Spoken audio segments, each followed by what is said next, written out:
Good morning. അപ്പോൾ നമ്മൾ ഇന്നത്തെ ക്ലാസ് സ്റ്റാർട്ട് ചെയ്യുകയാണ്. കഴിഞ്ഞ ക്ലാസ്സിൽ നിങ്ങൾക്ക് ഓർമ്മയുണ്ടാവും, കപ്പാസിറ്റൻസ് എന്ന് പറയുന്നൊരു ടൈമാണ് നമ്മൾ പരിചയപ്പെട്ടത്, ഒരു physical quantity.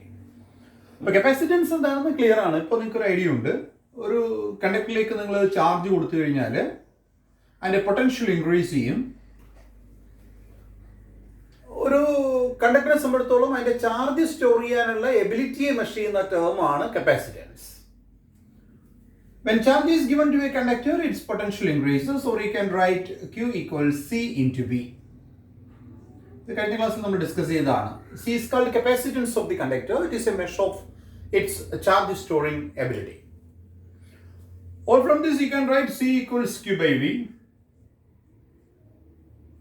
The unit of capacitance is either coulomb per volt or farad. Okay. Now some more points. We have a spherical conductor with us whose radius is capital R. ആ radius ഉള്ള ഒരു spherical കണ്ടക്ടറിനെ എടുത്തു, ഇതിലേക്ക് ഞാൻ Q charge കൊടുത്തു. What is the surface potential of that conductor? ഇതൊരു സർഫസിലേക്ക് നോക്കിയാൽ ഇൻസൈഡിലെ potential എത്രയാണെന്ന് ചോദിച്ചു കഴിഞ്ഞാൽ സർഫസിന് തുല്യമാണ്. ഇവിടുത്തെ പൊട്ടൻഷ്യലിന്റെ വാല്യൂ എത്രയാണെന്ന് ചോദിച്ചു കഴിഞ്ഞാൽ V equals, your answer is V equals 1 by 4 pi epsilon naught Q by capital R. That is the value of potential. So how we can measure its charge storing ability or capacitance? Therefore capacitance of the spherical conductor C equals, we have C is Q by V. Here the charge is Q by potential. Q by, what is the value of potential here? 1 by 4 pi epsilon naught Q by R. Q cut here. Therefore the final answer is C is 4 pi epsilon naught times capital. So a spherical conductor in there, this is a capacitance of a spherical conductor. എടാ നോക്കടാ, ഒരു spherical കണ്ടക്ടറിന്റെ കപ്പാസിറ്റൻസിന്റെ expression ആണ് 4 pi epsilon naught R. Provided, understood ആണല്ലേ? ഈ conductor നമ്മൾ എവിടെ വെക്കണം? ഫ്രീ സ്പേസിൽ വെക്കണം. മീഡിയത്തിൽ വെച്ചാലോ? അപ്പൊ നിങ്ങൾ പറയും ഇത് ഫ്രീ സ്പേസിലെ കപ്പാസിറ്റൻസ് ആണ്. 4 pi epsilon naught R ആണ്. അപ്പൊ കപ്പാസിറ്റൻസ് എന്തെല്ലാം ഫാക്ടേഴ്സിനെ ഡിപ്പെൻഡ് ചെയ്യും? മീഡിയം ഡിപ്പെൻഡന്റ് ആണ്. ഫ്രീ സ്പേസിലാണെങ്കിൽ എപ്സിലോൺ നോട്ട്, മീഡിയത്തിലാണെങ്കിൽ എപ്സിലോൺ കൊടുക്കണം. പിന്നെന്തിനെ ഡിപ്പെൻഡ് ചെയ്യും? റേഡിയസിനെ ഡിപ്പെൻഡ് ചെയ്യും. റേഡിയസ് എന്ന് വെച്ചാൽ അതിന്റെ സൈസിനെ ഡിപ്പെൻഡ് ചെയ്യും. അപ്പോ ഫ്രീ സ്പേസിലെ കപ്പാസിറ്റൻസ് എന്ന് പറയുന്നത് 4 pi epsilon naught R ആണ്. And when the same capacitor is kept in a medium, ഞാൻ ഇതിനെ എടുത്തൊരു മീഡിയത്തിലേക്ക് പ്ലേസ് ചെയ്തു. മീഡിയത്തിൽ വെച്ച് കഴിഞ്ഞാൽ നിൽക്കറിയാം എൻ്റെ കപ്പാസിറ്റൻസിന് വേണ്ട change 4 pi epsilon naught become epsilon R. But we have epsilon by epsilon naught is epsilon R. അപ്പോൾ എപ്സിലോണിന് പകരം വേണമെങ്കിൽ നമുക്ക് ഇതിനെ റീറേറ്റ് ചെയ്യാം in terms of epsilon naught as epsilon naught epsilon R into capital R. So ഇത് capacitance of spherical capacitor ആണ്. അത് വളരെ ശ്രദ്ധിച്ചോണം. സ്പെറിക്കൽ കണ്ടക്ടർ ആണ്. എപ്പോ? ഫ്രീ സ്പേസിലാണെങ്കിൽ. അതൊരു മീഡിയത്തിലേക്ക് വന്നപ്പോൾ ഇക്വേഷൻ വന്ന ചേഞ്ച് മനസ്സിലായി. ഈ 4 pi epsilon naught R എന്ന് പറഞ്ഞു കഴിഞ്ഞാൽ അത് നിങ്ങൾ പറയും അത് ഫ്രീ സ്പേസിലെ കപ്പാസിറ്റൻസ് ആണ്. അപ്പൊ കപ്പാസിറ്റൻസിനെ മീഡിയത്തിനെ നിൽക്കണമെങ്കിൽ ഇങ്ങനെ റീറേറ്റ് ചെയ്യാം. This is epsilon R into capacitance in free space. Free സ്പേസിലെ കപ്പാസിറ്റൻസിന്റെ എപ്സിലോൺ R ടൈംസ് ആണ് മീഡിയത്തിലെ. Or relative permittivity epsilon R is also defined as capacitance in a medium by capacitance in the free space. അപ്പോൾ നിങ്ങൾക്ക് വേണമെങ്കിൽ ഇവിടെ ഇങ്ങനെയും ഒരു എക്സ്പ്രഷൻ ഉണ്ടാക്കാം. ഏതിന്? റിലേറ്റീവ് പെർമിറ്റിവിറ്റിക്ക് ഇങ്ങനെയും നമുക്കൊരു ഇക്വേഷൻ ഉണ്ടാക്കാം. Capacitance in a medium by capacitance in free space. ഇത് capacitance of a spherical conductor ആണെന്ന് കൃത്യമായി മനസ്സിലാക്കണം. ക്ലിയർ? നമ്മളൊന്നും ചെയ്തില്ല. R radius ഉള്ള ഒരു സ്പെറിക്കൽ കണ്ടക്ടർ എടുത്തു, Q ചാർജ് കൊടുത്തു, പൊട്ടൻഷ്യൽ ഇക്വേഷൻ എഴുതി, capacitance by definition it is Q by V, substitute ചെയ്ത് ഇക്വേഷൻ. മീഡിയത്തിലെ കപ്പാസിറ്റൻസ് കണ്ടുപിടിക്കാൻ എപ്സിലോൺ നോട്ടിന് പകരം എപ്സിലോൺ ഒന്ന് സബ്സ്റ്റിറ്റ്യൂട്ട് ചെയ്തു, ഇതേ റിലേഷൻ ഒക്കെയാണ്. ക്ലിയർ?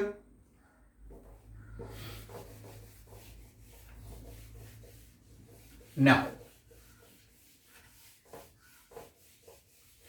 about capacitor.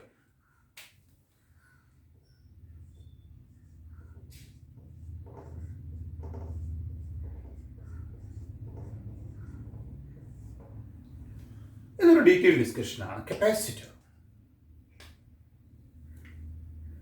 എൻ്റെ കൈവശം ഒരു മെറ്റാലിക് പ്ലേറ്റ് ഉണ്ട്.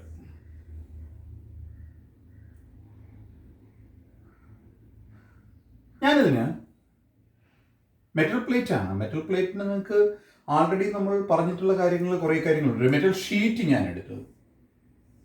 ഇതിലേക്ക് ചാർജ് കൊടുത്തു കഴിഞ്ഞാൽ metal sheet is A conducting sheet is a thick sheet. Why it is named so? അതിനെ തിക്ക് എന്ന് വിളിക്കാൻ കാര്യം തിക്നെസ് ഉള്ളതുകൊണ്ടാണോ? അല്ല. പിന്നെ ഇത് എന്തിന് എക്സാമ്പിൾ ആണ്? 2 ലെയർ ചാർജ് ഡിസ്ട്രിബ്യൂഷന് എക്സാമ്പിൾ ആണ്. 2 സർഫസിലും ചാർജുകൾ ഉണ്ടാവും. അങ്ങനെ 2 സർഫസിലും ചാർജുകൾ വരുന്നതാണ് 2 ലെയർ ചാർജ് ഡിസ്ട്രിബ്യൂഷൻ. ഓക്കെ, ഞാൻ എന്ത് ചെയ്യുന്നു വെച്ച് കഴിഞ്ഞാൽ ഈ കണ്ടക്ടിങ് പ്ലേറ്റ് എടുത്തിട്ട് ഇതിൽ ഞാൻ ചാർജ് ചെയ്തു.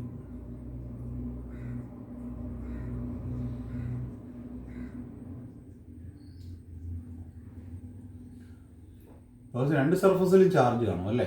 Plus plus plus plus plus plus plus. ഇതില് നമ്മളൊരു അൺചാർജ്ഡ് ആയ ഒരു മെറ്റൽ പ്ലേറ്റിനെ കൊണ്ടുവന്ന് ഇതിനടുത്ത് വെച്ചു. This is a charged one and this sheet metal plate is uncharged. ഒരു കണ്ടക്ടറിൽ നിങ്ങൾക്കറിയാം plenty of free electrons are there, പക്ഷേ എക്സസ് ഇലക്ട്രോൺസ് ഇല്ല. അതുകൊണ്ട് ഇത് ഇലക്ട്രിക്കലി ന്യൂട്രലാണ്. The sheet A is electrostatically charged one and say the sheet B is uncharged. But when it is brought nearer എന്ന് പറഞ്ഞു കഴിഞ്ഞാൽ now the plate B is kept in the field of A. B എടുത്ത് എയുടെ ഫീൽഡിലേക്ക് കൊണ്ടുപോകുന്നു. എന്ത് സംഭവിക്കും? Electrostatic induction നടക്കും.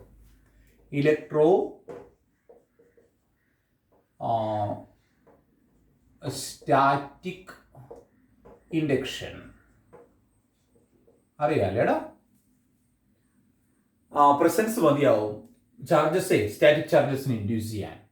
അപ്പോൾ ഇവിടെ സ്റ്റാറ്റിക് ചാർജുകൾ ഇൻഡ്യൂസ് ചെയ്യും. ഞാൻ ഈ വരച്ചു വെക്കുന്നത് സ്റ്റാറ്റിക് ചാർജുകളാണ്. എങ്ങനെ ഇൻഡ്യൂസ് ചെയ്യോടാ? ഇവിടെ എങ്ങനെ ചാർജ് കിട്ടും? അപ്പോൾ ഇതിൽ നിങ്ങൾക്കറിയാൻ പറ്റും ഈ ബോഡിയിൽ എക്സസ് ചാർജുകൾ എന്താ സംഭവിക്കുന്നത് വെച്ചാൽ ഈ ഫീൽഡിന്റെ പ്രസൻസിൽ 2 ഫേസ് ഉണ്ട്. ഇവന് 2 ഫേസ് ഉണ്ട്. ഈ ഫേസിൽ ഇലക്ട്രോണുകൾ കൂടെ ഇപ്പുറത്തേക്ക് പോകുന്നു, അത്രയേ ഉള്ളൂ. അങ്ങനെ ഇലക്ട്രോണുകൾ ഒരിടത്തു നിന്ന് മറ്റൊരിടത്തേക്ക് ഫ്ലോ ചെയ്ത് കഴിഞ്ഞാൽ അപ്പുറത്തെ സൈഡ് എന്തായേ മതിയാവും? പോസിറ്റീവ് ആയേ മതിയാവും. ഇപ്പം ഞാൻ ഇവനെ പോസിറ്റീവ് ആക്കി.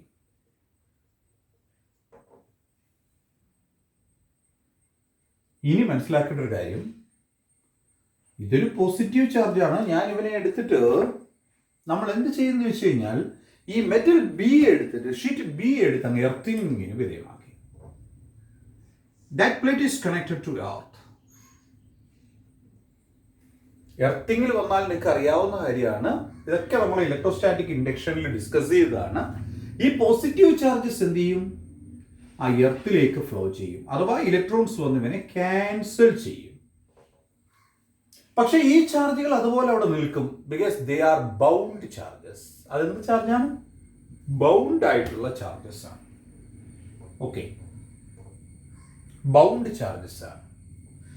ഈ ചാർജുകൾ മെറ്റൽ പ്ലേറ്റ് ബിയിൽ ഉണ്ടാവാൻ കാരണം ഇൻഡക്ഷൻ ആണ്. ഇൻഡക്ഷൻ ഉണ്ടാവുമ്പോൾ ഈ ഫേസിൽ നെഗറ്റീവ് ചാർജ് ഉണ്ടാവും, ഇപ്പുറത്തുണ്ടാവും പോസിറ്റീവ് ചാർജ് ഉണ്ടാവും. പക്ഷേ ആ പോസിറ്റീവ് ചാർജിനെ ഞാൻ പ്ലേറ്റിനെ എടുത്ത് എർത്ത് ചെയ്ത് കഴിഞ്ഞാൽ അതിനെന്ത് ചെയ്യും? ആ എർത്തിലേക്ക് ഫ്ലോ ചെയ്യും. ഈ ചാർജുകൾ എന്താണ്? ബൗണ്ട് ചെയ്ത് വെച്ചിരിക്കുകയാണ്. ആര് ബൗണ്ട് ചെയ്യുന്നു? ഈ പോസിറ്റീവ് ഫീൽഡ് ബൗണ്ട് ചെയ്യും. ഇപ്പോ ഈ നെഗറ്റീവ് ചാർജസ് ഈ പോസിറ്റീവിനെ അട്രാക്ട് ചെയ്ത് കഴിഞ്ഞാൽ now your arrangement is like this. Now your arrangement is like this. ഇപ്പോൾ ഈ മെറ്റൽ പ്ലേറ്റിലേക്ക് നിങ്ങൾ നോക്കിക്കഴിഞ്ഞാൽ മെറ്റൽ പ്ലേറ്റിൽ നിങ്ങൾ കാണുന്ന ഒരു അറേഞ്ച്മെന്റ് ഇതേ ഇങ്ങനെയാണ്. പോസിറ്റീവ് ചാർജ് എല്ലാം ഈ ഫേസിലേക്ക് വരും,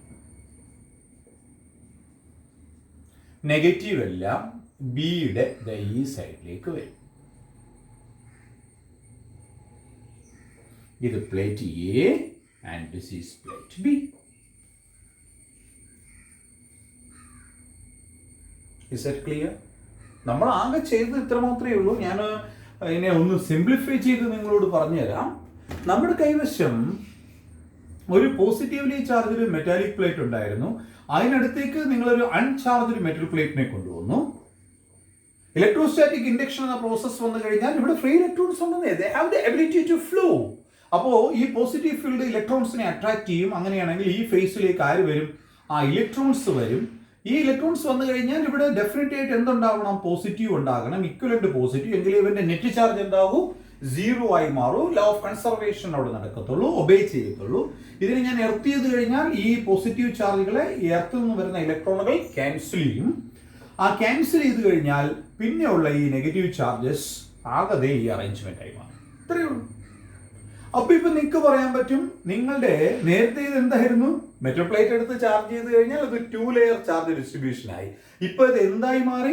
1 ലെയർ ചാർജ് ഡിസ്ട്രിബ്യൂഷൻ ആയി മാറി. എന്തായി മാറിയടാ? 1 ലെയർ ചാർജ് ഡിസ്ട്രിബ്യൂഷൻ. അത് കൊള്ളാം അല്ലേ? അപ്പോൾ കണ്ടക്ടിങ് പ്ലേറ്റ് ഇപ്പോൾ 1 ലെയർ ചാർജ് ഡിസ്ട്രിബ്യൂഷൻ ആയി, റൈറ്റ്? ഇനി ഞാൻ നിങ്ങളെ ഒന്ന് റിമൈൻഡ് ചെയ്യുന്ന കുറച്ച് കാര്യങ്ങളുണ്ട്. നിങ്ങളുടെ കൈവശം ഒരു മെറ്റൽ പ്ലേറ്റ് ഉണ്ട്, അല്ലെങ്കിൽ ഒരു ഷീറ്റ് ഉണ്ട്. ഇത് 1 ലെയർ ചാർജ് ഡിസ്ട്രിബ്യൂഷൻ ആണെങ്കിൽ അഥവാ തിൻ ഷീറ്റ് ആണെങ്കിൽ, ഫോർ എ തിൻ ഷീറ്റ് അല്ലെങ്കിൽ 1 layer charge distribution, field at a distance r from it is E equals sigma by 2 epsilon naught. That is for a thin sheet. And if it is a thick sheet, that means we have 2 layer charge distribution. 2 layer charge distribution. E become sigma by 2 epsilon naught plus 2 epsilon. The answer is sigma by epsilon naught. ഇത് രണ്ടും നിങ്ങൾക്ക് ഓർമ്മ ഉണ്ടാവും. ഇത് conducting sheet ആണോ എന്ന് ചോദിച്ചാൽ conducting ആണ്. കണ്ടക്ടിങ് ഷീറ്റ് സാധാരണ 2 ലെയർ ചാർജ് ഡിസ്ട്രിബ്യൂഷൻ ആണ്. പക്ഷേ ഇപ്പോൾ നമ്മൾ ഈ ഒരു അറേഞ്ച്മെന്റിൽ അതിനെ എന്താക്കി റെഡ്യൂസ് ചെയ്തു? 1 ലെയർ ചാർജ് ഡിസ്ട്രിബ്യൂഷൻ ആക്കി മാറി. ഇപ്പൊ നിങ്ങൾക്ക് മനസ്സിലായി, എ എന്ന് പറയുന്ന പ്ലേറ്റിൽ നിന്ന് ബി എന്ന് പറയുന്ന പ്ലേറ്റിലേക്ക് ഒരു ഇലക്ട്രിക് ഫീൽഡ് ഡയറക്റ്റ് ചെയ്യും. And that can be represented like this by drawing field lines, equally spaced ആയിട്ടുള്ള field lines. അതാണ് നമുക്ക് പിന്നീട് പറയാം. Now you find out the field here at a point in between the two sheets. ഏത് point ആവട്ടെ, ഷീറ്റുകൾക്കിടയിലുള്ള പ്ലേറ്റിനിടയിലുള്ള, actually ഇത് പ്ലേറ്റുകളാണെന്ന് ഓർത്തുകൊള്ളണം. നമ്മളിങ്ങനെ വരച്ചതേ ഉള്ളൂ. ആക്ച്വലി ഇത് പ്ലേറ്റ് ആണ്. ഓക്കെ, ഇത് ഒരു പ്ലേറ്റ് ആണ്, ഇത് അടുത്ത പ്ലേറ്റ് ആണ്. ഒന്ന് പോസിറ്റീവ് ആണ്, മറ്റവൻ നെഗറ്റീവ് ആണ്. അപ്പൊ ഈ പോയിന്റിലെ പി എന്ന് പറയുന്ന ഒരു പോയിന്റ് ഞാൻ മാർക്ക് ചെയ്യാണ്. ഈ ഒരു പോയിന്റ് എടുത്തിട്ട് ഈ പി എന്ന് പറയുന്ന പോയിന്റിലെ ഫീൽഡ് എനിക്കൊന്ന് ഫൈൻഡ് ഔട്ട് ചെയ്യണം. ആ പോയിന്റിലെ ഫീൽഡ് എത്രയെന്ന് ചോദിച്ചു കഴിഞ്ഞാൽ, ആ പോയിന്റിലെ ഫീൽഡ് കണ്ടുപിടിക്കാൻ അവിടെ ഒരു +1 ചാർജിനെ പ്ലേസ് ചെയ്യണം. ഈ എ എന്ന് പറയുന്ന പ്ലേറ്റ് അവനെ എന്ത് ചെയ്യും? റിപ്പൽ ചെയ്യും. ബി അവനെ എന്ത് ചെയ്യും? അട്രാക്ട് ചെയ്യും. അപ്പോൾ എയുടെ ഫീൽഡ് എത്രയെന്ന് ചോദിച്ചു കഴിഞ്ഞാൽ 1 ലെയർ ചാർജ് ഡിസ്ട്രിബ്യൂഷൻ ആണ്. അപ്പോൾ ഇവിടുത്തെ റിസൾട്ടന്റ് ഫീൽഡ് എത്രയെന്ന് ചോദിച്ചാൽ ഉടൻ നിങ്ങൾ ആൻസർ കൊടുക്കും. അത് രണ്ട് ഫീൽഡുകളുടെയും സം ആയിരിക്കും. Field due to the plate A plus field due to B, vector sum ആണ്. എയുടെ ഫീൽഡിന്റെ ഡയറക്ഷൻ റൈറ്റിലേക്കാണ്, കാരണം റിപ്പൽഷൻ ആണ്. നെഗറ്റീവ് പ്ലേറ്റ് ഇവനെ എന്ത് ചെയ്യും? അട്രാക്ട് ചെയ്യും ടുവേർഡ്സ് റൈറ്റ്. അപ്പോൾ രണ്ടിന്റെ ഫീൽഡും ഒരേ direction. So it is EA plus EB. 1 layer charge ഡിസ്ട്രിബ്യൂഷനിൽ നിന്ന് r ഡിസ്റ്റൻസ് അകലെയുള്ള field sigma by 2 epsilon naught, independent of distance ആണ്. അപ്പോൾ ഇതിനിടയ്ക്ക് ഏത് പോയിന്റ് എടുത്താലും അത് സിഗ്മ ബൈ 2 എപ്സിലോൺ നോട്ട് ആയിരിക്കും. ഇവിടെയും സിഗ്മ ബൈ 2 എപ്സിലോൺ നോട്ട് ആയിരിക്കും. Your answer is sigma by epsilon naught. That's good. So this is the value of field at any point in between these two conducting sheets. See, interesting fact ഇതാണ്. ഇവിടെ conducting sheet അഥവാ thick sheet എന്തായി മാറി, തിന്നായി മാറി. 2 layer charge distribution എന്തായി മാറും, 1 layer charge ഡിസ്ട്രിബ്യൂഷനായി മാറും. എങ്ങനെയെന്നുള്ളത് നമ്മൾ ഡിസ്കസ് ചെയ്ത് കഴിഞ്ഞു. അപ്പോൾ ഏത് പോയിന്റ് ഈ എന്താ പറയുക, പ്ലേറ്റ്സിനിടയിലുള്ള റീജിയനിൽ ഏത് പോയിന്റ് നിങ്ങൾ എടുത്താൽ, ആ റീജിയനിലെ ഏത് പോയിന്റ് എടുത്താലും അവിടുത്തെ ഫീൽഡിന്റെ value sigma by epsilon naught ആണ്. Directed from left to right ആണ്. അപ്പൊ ഫീൽഡ് എന്ത് ഫീൽഡാണ്? യൂണിഫോം ഫീൽഡ് ആണ്. അപ്പൊ യൂണിഫോം ഫീൽഡിൽ ഫിസിക്സിൽ നിങ്ങൾക്ക് ഒരു യൂണിഫോം ഫീൽഡ് പ്രൊവൈഡ് ചെയ്യണമെങ്കിൽ ഒരു അറേഞ്ച്മെന്റ് ഇതാണ്. 2 പാരലൽ പ്ലേറ്റ്സ് എടുക്കുക, ചാർജ് ചെയ്ത് കൊടുക്കുക, ഓപ്പോസിറ്റ്ലി ചാർജ് ചെയ്ത് കൊടുക്കുക, അത്രയേ ഉള്ളൂ. ഫീൽഡിന്റെ value sigma by epsilon naught. അപ്പോൾ ഒരാൾക്കൊരു സംശയം, what is a field here at a point outside? If the point P is outside, what is a field? ഇവിടെ നിങ്ങൾ പറയും, ഇവിടെ ഒരു +1 സിയെ കൊണ്ടുവച്ച് കഴിഞ്ഞാൽ പ്ലസ് ചാർജ് അവനെ എന്ത് ചെയ്യും? റിപ്പൽ ചെയ്യും. മൈനസ് ചാർജ് അവനെ എന്ത് ചെയ്യും? അട്രാക്ട് ചെയ്യും. Which field dominate? ഇതിന് രണ്ടിനെയും ഇൻഫൈനൈറ്റ് ആയിട്ട് ട്രീറ്റ് ചെയ്ത് കഴിഞ്ഞാൽ ഇവൻ ഇവിടെ ഉണ്ടാക്കുന്ന field sigma by 2 epsilon naught towards left. ഇവൻ അവിടെ ഉണ്ടാക്കുന്ന ഫീൽഡും സിഗ്മ ബൈ 2 എപ്സിലോൺ നോട്ട് ആണ് towards right. So the net field is 0 provided ഈ 2 ഷീറ്റും എന്തായിരിക്കണം? ഇൻഫൈനൈറ്റ് ഷീറ്റുകൾ ആയിരിക്കണം. അപ്പോൾ നമ്മളിപ്പോൾ ഇവിടെ ഡിസ്കസ് ചെയ്തുകൊണ്ടിരിക്കുന്നത് എന്താണെന്ന് നിങ്ങൾക്ക് മനസ്സിലായല്ലോ. നമ്മൾ 2 പാരലൽ പ്ലേറ്റ്സുകൾ എടുത്തു, ഓക്കെ, അതിനിടയിലുള്ള ഫീൽഡ് കാൽക്കുലേറ്റ് ചെയ്തു, സിഗ്മ ബൈ എപ്സിലോൺ നോട്ട് എന്ന് കാൽക്കുലേറ്റ് ചെയ്തു. ഇത് യഥാർത്ഥത്തിൽ നമ്മൾ നേരത്തെ പഠിച്ച ഗൗസ് ലോയുടെ ഒരു കണ്ടിന്യൂവേഷൻ നമ്മൾ ചെയ്തതേ ഉള്ളൂ. ഇനി ഞാൻ എൻ്റെ ടോപ്പിക്കിലേക്ക് തിരികെ വരാം. ഇപ്പോഴും നമുക്ക് മനസ്സിലായില്ല അല്ലേടാ ഈ കപ്പാസിറ്റർ എന്താണെന്നുള്ളത്, അല്ലേ? അപ്പോൾ കപ്പാസിറ്ററിലേക്ക് നമ്മൾ വരാൻ പോവാണ്. നോക്കൂ, നമ്മൾ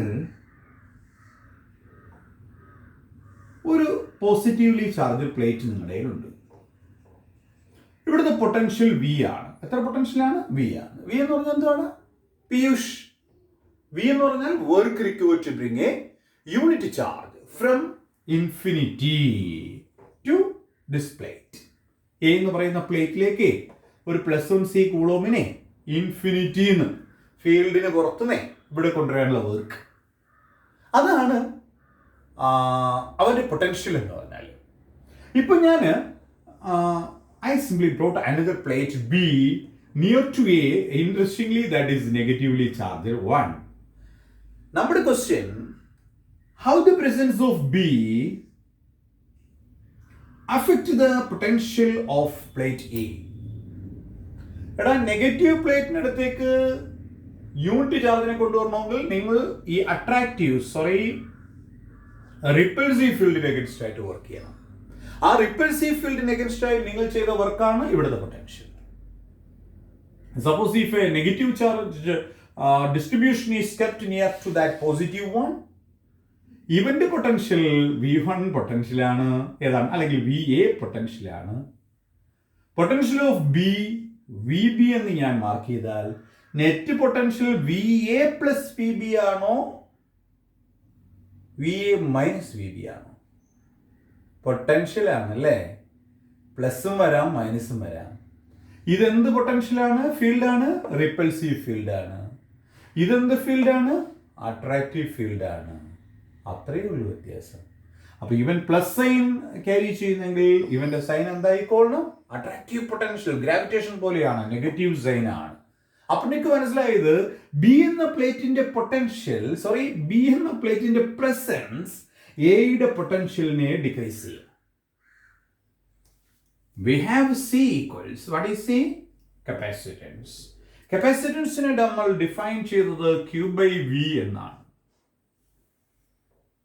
എടാ, ഈ ബി എന്ന് പറയുന്ന പ്ലേറ്റിന്റെ പ്രസൻസിൽ എയുടെ പൊട്ടൻഷ്യൽ കുറഞ്ഞേ. As V decreases, C is Q/V. വിയുടെ വാല്യൂ കുറഞ്ഞാൽ സിയുടെ value increases. What is C? Capacitance. What is capacitance? It is a quantity to measure charge storing ability of a conductor. അപ്പോൾ നമ്മളിവിടെ ഡിസ്കസ് ചെയ്തത് ഒരു ഒരു കണ്ടക്ടറിനെ സംബന്ധിച്ചിടത്തോളം by decreasing its potential you can increase its capacitance. By decreasing the potential of a conductor you can increase its capacitance, and that is a working principle of a capacitor. And what is a capacitor? This is an example for a capacitor. ഇതൊരു capacitor ആണ്. എന്തിനാ ഈ രണ്ട് പ്ലേറ്റുകൾ കൊണ്ട് വെച്ച് ഒന്നിന് പകരം? Simply to reduce the potential. അപ്പോൾ what is capacitor? an arrangement of conductors to decrease potential and thereby increase its capacitance. So capacitor is an arrangement of conductors to increase the charge storing ability or capacitance. I repeat, capacitor is an arrangement of conductors to decrease potential and thereby increasing the charge storing ability, or in short, capacitance. Is that clear? Okay. അപ്പോൾ നമ്മൾ ഈ ഫീൽഡിൻ്റെ ഈ calculation നിങ്ങൾ goes ലോയിൽ പറഞ്ഞത് ഒന്ന് കൃത്യമായി ഒന്ന് നോക്കണം. ഇനി നമ്മൾ അടുത്ത ടോപ്പിക്കിലേക്ക് പോവാണ്. ഇപ്പോൾ കപ്പാസിറ്ററിനെ കുറിച്ചൊക്കെ ഇപ്പം നമ്മുടെ കയ്യിൽ ഒരു ധാരണയുണ്ട്. കപ്പാസിറ്റർ എന്ന് പറഞ്ഞാൽ അറേഞ്ച്മെന്റ് ഓഫ് കണ്ടക്ടേഴ്സ് ആണ്. എന്തിനാണ്? ചാർജ് സ്റ്റോറിംഗ് എബിലിറ്റിയെ ഇൻക്രീസ് ചെയ്യാനുള്ള അറേഞ്ച്മെന്റ് ആണ്. Now we have a first type of capacitor, that is parallel plate capacitor. Parallel plate capacitor. പേരിൽ തന്നെ ഉണ്ട് അല്ലേ? രണ്ട് പ്ലേറ്റുകൾ എടുക്കുക. ഇത് രണ്ട് പ്ലേറ്റുകളാണ്. Okay, plate A. And this is the second one, say plate B. And one is charged positively, okay, and other is negative. Equal but oppositely charged, that means their surface densities are the same. One is plus sigma and other is negative sigma. So here exists a uniform electric field. Uniform electric field in represent ചെയ്യാനാണ് നമ്മൾ equally spaced ആയ parallel lines ഉപയോഗിക്കുക. അപ്പോൾ ഇതൊരു parallel plate capacitor ആണ്. ഈ parallel plate കപ്പാസിറ്ററിൽ രണ്ട് മെറ്റൽ പ്ലേറ്റ്സ് ഉണ്ട്, separated by a distance, let it be D separation. പ്ലേറ്റിനിടയിലുള്ള സെപ്പറേഷനെ ഞാൻ ഡി എന്ന് മാർക്ക് ചെയ്യും. പ്ലേറ്റിന്റെ area, let capital A be the area of the plate.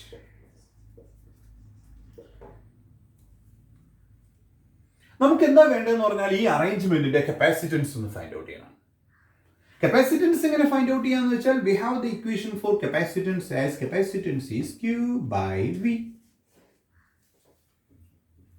ഈ ക്യൂ എന്താണെന്ന് വെച്ചാൽ കപ്പാസിറ്ററിലെ ചാർജ് ആണ്. അപ്പൊ കപ്പാസിറ്ററിലെ ചാർജ് ആകുമ്പോൾ സംശയം വരും അല്ലേ? ഇവിടെ പ്ലസ് ക്യൂ ചാർജ് ഉണ്ടെങ്കിൽ ഇവിടെ മൈനസ് ക്യൂ ചാർജ് ഉണ്ട്. നെറ്റ് ചാർജ് എന്താണ്? 0 ആണ്. അപ്പൊ കപ്പാസിറ്റർ ചാർജ് എന്ന് പറഞ്ഞാൽ ആക്ച്വലി ഒരു പ്ലേറ്റിലുള്ള ചാർജ് എന്നാണ്. എടാ, ഇവന്റെ ചാർജ് ഡെൻസിറ്റി സിഗ്മയാണെങ്കിലേ ഏ ഏരിയ എന്ന് നമ്മൾ ആൾറെഡി പറഞ്ഞു. അപ്പൊ ക്യൂവിന് പകരം നിക്ക് സബ്സ്റ്റിറ്റ്യൂട്ട് ചെയ്യാം. Here we have Q is unit ഏരിയയിലെ ചാർജ് സിഗ്മയാണെങ്കിൽ എ ഏരിയയിൽ എത്ര ചാർജ് ഉണ്ട്? ഉടൻ ആൻസർ ആയി സിഗ്മ ടൈംസ് എ ഉണ്ടാവും. ഇനി എന്ത് വേണം? വി വേണം. എന്തോ വി? രണ്ട് പ്ലേറ്റ്സിനിടയിലുള്ള പൊട്ടൻഷ്യൽ വ്യത്യാസം, ഡിഫറൻസ്. എന്താ ഡിഫറൻസ് എടുക്കാൻ കാര്യം? കാരണം എയുടെ പൊട്ടൻഷ്യൽ പ്ലസ് ആണെങ്കിൽ ബിയുടെ പൊട്ടൻഷ്യൽ നെഗറ്റീവ് ആണ്. അപ്പൊ നെറ്റ് പൊട്ടൻഷ്യൽ എന്ന് വെച്ചാൽ V A minus V B ആണ്. അപ്പോൾ ഈ പൊട്ടൻഷ്യൽ ഡിഫറൻസ് എങ്ങനെ കാണും? യൂണിഫോം ഇലക്ട്രിക് ഫീൽഡ് ആണ്. യൂണിഫോം ആണ് ഇലക്ട്രിക് ഫീൽഡ് എങ്കിൽ potential difference, see, in a uniform electric field, potential difference is work required to move a unit charge from one plate to another plate. Work എന്ന് പറഞ്ഞാൽ force dot displacement എന്നാണ് അല്ലേ? അല്ലേടാ, A പ്ലേറ്റിൽ നിന്ന് B പ്ലേറ്റിലേക്ക് unit ചാർജിനെ കൊണ്ടുവരാനുള്ള വർക്കടാ. ഫോഴ്സും ഡിസ്പ്ലേസ്മെന്റും ഒരേ ഡയറക്ഷനിലായതുകൊണ്ട് എഫ് ഡി എന്ന് എഴുതിയാൽ മതി. യൂണിറ്റ് ചാർജ് ആണ്. ക്യൂ ചാർജിലാക്കി ചെയ്യുന്ന ഫോഴ്സ് ക്യു ഇ ആണ്. അപ്പൊ ക്യു ഇ ഇൻറ്റു ഡി ആണ്. യൂണിറ്റ് ചാർജിനെ കൊണ്ടുവരികയാണ്. അപ്പൊ ക്യൂക്ക് പകരം 1 കൊടുത്താൽ ഇ ഡി ആണ്. ഇതാണ് വർക്ക്. എന്തിനുള്ളത്? യൂണിറ്റ് ചാർജിനെ ഒരു പ്ലേറ്റിൽ നിന്ന് മറ്റേ പ്ലേറ്റിലേക്ക് കൊണ്ടുവരാൻ. That is nothing but the potential difference. So we have we equals E D. Remember, ഇത് എവിടെ മാത്രമേ ആപ്ലിക്കബിൾ ആണ്? യൂണിഫോം ഇലക്ട്രിക് ഫീൽഡിൽ. എവിടെ? യൂണിഫോം. നോൺ യൂണിഫോം ആണെങ്കിൽ പൊട്ടൻഷ്യൽ ഡിഫറൻസ് ഈസ് ഈ negative integral of electric field intensity എന്ന് നമ്മൾ ഓർത്തിരുന്നോളാം. So V equals ED.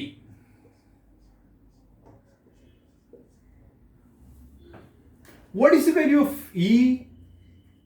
ഈ ഒരു അറേഞ്ച്മെന്റ് നമ്മൾ നേരത്തെ ഡിസ്കസ് ചെയ്തതാണ്. ഫിസിക്സിൽ ഇത് ഉപയോഗിക്കുന്നത് ഒരു യൂണിഫോം ഇലക്ട്രിക് ഫീൽഡ് ഡെവലപ്പ് ചെയ്യുന്നതിന് വേണ്ടിയാണ്. യൂണിഫോം ഇലക്ട്രിക് ഫീൽഡിന്റെ വാല്യൂ എത്രയെന്ന് ചോദിച്ചു കഴിഞ്ഞാൽ അത് നമ്മൾ കാൽക്കുലേറ്റ് ചെയ്ത് വെച്ചിട്ടുണ്ട്. എത്രയാടാ? Sigma by epsilon naught into D.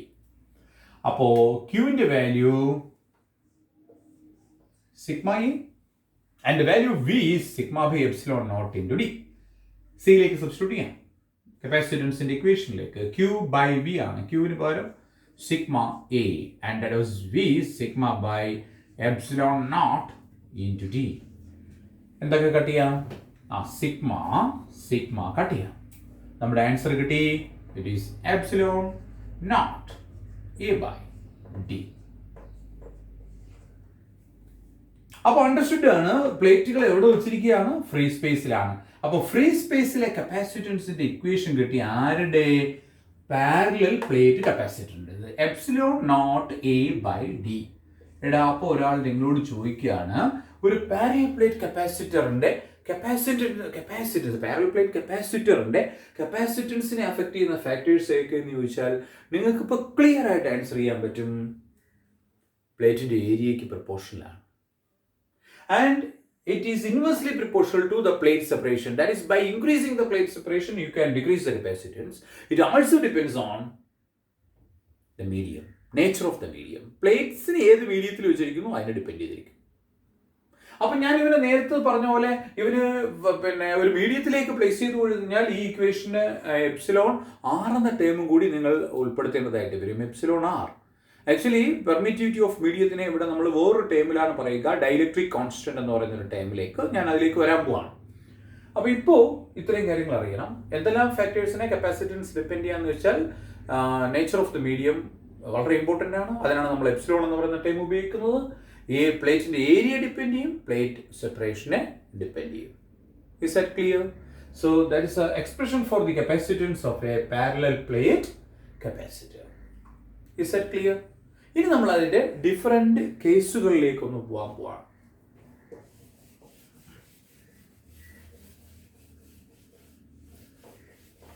അപ്പോൾ നമ്മുടെ റിസൾട്ട് അങ്ങോട്ട് നമ്മൾ എഴുതി വെച്ചു.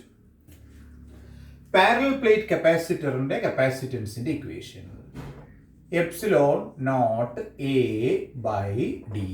അത് തന്നെ ഒരു മീഡിയത്തിൽ വെച്ച് കഴിഞ്ഞാൽ നിങ്ങളോട് പറയും അത് എപ്സിലോൺ ആർ കൊടുക്കാം. Epsilon naught A by D. ശരി, ഇത് പാരലൽ പ്ലേറ്റ് കപ്പാസിറ്ററിന്റെ കപ്പാസിറ്റൻസിന്റെ equation. Now the second case parallel plate capacitor തന്നെയാണ്.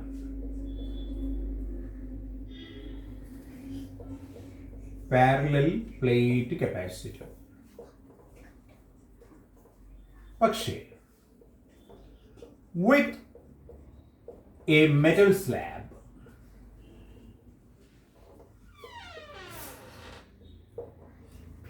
in between the plates. പ്ലേറ്റ്സിന് ഇടയിൽ നമ്മളൊരു മെറ്റൽ സ്ലാബിനെ ഇൻട്രൊഡ്യൂസ് ചെയ്യാൻ പോവാണ്. അത് നോക്കിക്കോളൂ. ഇത് നമ്മുടെ പാരലൽ പ്ലേറ്റ് കപ്പാസിറ്റർ ആണ്. It is positive and the other plate is negative. So there exists a uniform electric field in between them. ഞാനിവിടെ ഒരു മെറ്റൽ സ്ലാബ് എന്ന് പറയുമ്പോൾ ഒരു പ്ലേറ്റ് ഹാവ് സം തിക്നെസ് അല്ലേടാ. ഈ തിക്നെസ് ഉള്ള ഒരു സ്ലാബിനെ എടുത്ത് ഈ പ്ലേറ്റുകൾക്കിടയിലേക്ക് ഇൻസോർട്ട് ചെയ്തു. It is A metal slab of thickness small T and D B the separation between the two plates. ഇതൊരു മെറ്റൽ സ്ലാബാണ്, മെറ്റലാണ്, മെറ്റാലിക് ഷീറ്റ് ആണ്. ഫീൽഡിൽ എടുത്തു വെച്ചു. ഫീൽഡ് ആണെങ്കിൽ പോസിറ്റീവ് പ്ലേറ്റിൽ നിന്ന് നെഗറ്റീവ് പ്ലേറ്റിലേക്ക് ഇങ്ങനെ പോയിക്കൊണ്ടേയിരിക്കുകയാണ്. ഫീൽഡിൽ ഒരു മെറ്റൽ സ്ലാബിനെ എടുത്തു വെച്ചാൽ നമ്മൾ നേരത്തെ ഡിസ്കസ് ചെയ്തതാണ് ഇലക്ട്രോസ്റ്റാറ്റിക് ഇൻഡക്ഷൻ അടക്കം. ഇൻഡക്ഷൻ നടന്നു കഴിഞ്ഞാൽ ഈ മെറ്റൽ സ്ലാബിലെ ഇലക്ട്രോണുകളെല്ലാം കൂടി എങ്ങോട്ട് ഫ്ലോ ചെയ്യും? ഈ സൈഡിലേക്ക് വരും. അപ്പൊ ഇവിടെ എന്താവും? നെഗറ്റീവ് ആകും.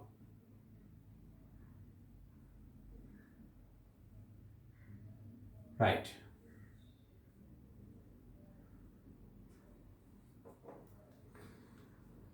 ഈ നെഗറ്റീവ് പ്ലേറ്റിനെ ഫേസ് ചെയ്യുന്ന സൈഡ് എന്താവും? അത് പോസിറ്റീവ് ആവും. Plus plus plus plus plus plus electrostatic induction ആണ്, ഈക്വൽ ചാർജ് ഇൻഡ്യൂസ് ചെയ്ത്. അപ്പൊ ഇവിടെ സ്ലാബിനകത്ത് 2 ഫീൽഡുകൾ നിങ്ങൾക്ക് പ്രതീക്ഷിക്കാം. ഞാനിതിനെ ഒന്ന് കുറച്ചുകൂടെ വേണമെങ്കിൽ വലിപ്പത്തിനൊന്ന് വരയ്ക്കാം, കാരണം നമ്മുടെ ഒരു ഫിഗർ നിങ്ങൾക്ക് ചിലപ്പം കൺഫ്യൂഷനായി തോന്നാം. ഞാൻ ആൾറെഡി പറഞ്ഞത് ഇതൊരു മെറ്റാലിക് പ്ലേറ്റ് ആണ്. ഇവിടെ ഞാൻ നെഗറ്റീവ് ചാർജസിനെ അങ്ങോട്ട് കൊടുക്കുകയാണ്. ഇനി നമ്മൾ ചെയ്തതെന്ന് വെച്ചാൽ ഇവിടെ ഒരു യൂണിഫോം ഇലക്ട്രിക് ഫീൽഡ് ഉണ്ടായിരുന്നു. ആ ഫീൽഡിന്റെ വാല്യൂ ഒക്കെ നിങ്ങൾക്ക് അറിയാം, σ/ε0 ആണ്. ഫീൽഡ് ഡയറക്റ്റ് ചെയ്യുന്നത് എ എന്ന് പറയുന്ന പ്ലേറ്റിൽ നിന്ന് ബി എന്ന് പറയുന്ന പ്ലേറ്റിലേക്കാണ്. ഓഫ് കോഴ്സ് യൂണിഫോം ഇലക്ട്രിക് ഫീൽഡാണ്. ഇതിലേക്കാണ് നമ്മളൊരു മെറ്റൽ സ്ലാബിനെ കൊണ്ടുപോകുന്നത്. ഒരു മെറ്റൽ സ്ലാബിനെ എടുത്ത് പ്ലേസ് ചെയ്തത്, T തിക്നെസ് ഉള്ള ഒരു മെറ്റൽ സ്ലാബിനെ പ്ലേസ് ചെയ്തത്. മെറ്റൽ ഇലക്ട്രിക്കലി ന്യൂട്രൽ ആണ്, മെറ്റൽ സ്ലാബ് ആണ്, പക്ഷേ ഫ്രീ ഇലക്ട്രോൺസ് ഉണ്ട്. അപ്പോൾ മെറ്റൽ സ്ലാബിലേക്ക് എടുത്തു വെച്ച് കഴിഞ്ഞാൽ ഈ പോസിറ്റീവ് ഫീൽഡിനകത്തേക്ക് ആര് വരും? ആ നെഗറ്റീവ്ലി ആയ ചാർജുകൾ ഇൻഡ്യൂസ് ചെയ്യും. ഇൻഡ്യൂസ് ചെയ്ത ചാർജിനെയാണ് ഞാൻ ഈ വരച്ചു വെച്ചിരിക്കുന്നത്. മെറ്റൽ സ്ലാബിൽ ഇലക്ട്രോസ്റ്റാറ്റിക് ഇൻഡക്ഷൻ വഴി ഇൻഡ്യൂസ് ചെയ്ത ചാർജുകളെ വരച്ചു വെച്ചു. എന്തുകൊണ്ട് പ്ലസും മൈനസും വന്നതെന്നൊക്കെ മനസ്സിലായി. ബിക്കോസ് സ്ലാബിന്റെ ഒരിടത്തു നിന്ന് മറ്റിടത്തേക്ക് ഇലക്ട്രോണുകൾ ഫ്ലോ ചെയ്യും. ഇലക്ട്രോൺ അക്യുമുലേറ്റ് ചെയ്ത ഫേസ് എന്ന് പറയുന്നത് നെഗറ്റീവ് ആവും, മറ്റേത് പോസിറ്റീവ് ആവും. ഇപ്പോഴും സ്ലാബ് ഇലക്ട്രിക്കലി ന്യൂട്രലാണ്.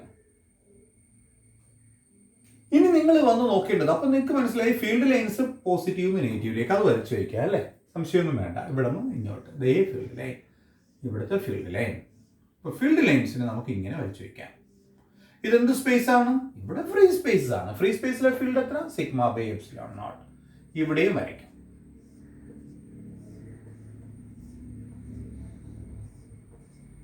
അകത്തും ഫീൽഡ് ഉണ്ടെന്നേ. ഈ ഫീൽഡ് ലൈൻ അതേപോലെ അകത്തുണ്ട്, സംശയമൊന്നും വേണ്ട. പക്ഷേ വരുന്ന പ്രശ്നം, ഇവിടെ ഈ പോസിറ്റീവും നെഗറ്റീവും ഉണ്ടാക്കുന്ന ഫീൽഡ് മാത്രമല്ല ഉള്ളത്. മെറ്റൽ സ്ലാബിന്റെ ഈ ഫേസ് പോസിറ്റീവാണ്, ഇത് നെഗറ്റീവാണ്. അപ്പോൾ ഇവിടെ നിന്ന് ഇങ്ങോട്ടൊരു ഫീൽഡ് ലൈൻ ഉണ്ടാവും. ഈ ഫീൽഡിനെ ആൾറെഡി നമ്മൾ ഫ്രീ സ്പേസിലെ ഫീൽഡ് എന്ന് മാർക്ക് ചെയ്താൽ ഇതിന് ഓപ്പോസിറ്റ് ആയിട്ട് ഇവിടെ ഇൻഡ്യൂസ് ചെയ്ത ഫീൽഡുകൾ ഉണ്ടാവും. ഫീൽഡിനൊരു പ്രത്യേകതയുണ്ട്, ഞാൻ ഇവിടെ റെപ്രസെന്റ് ചെയ്തതുപോലെ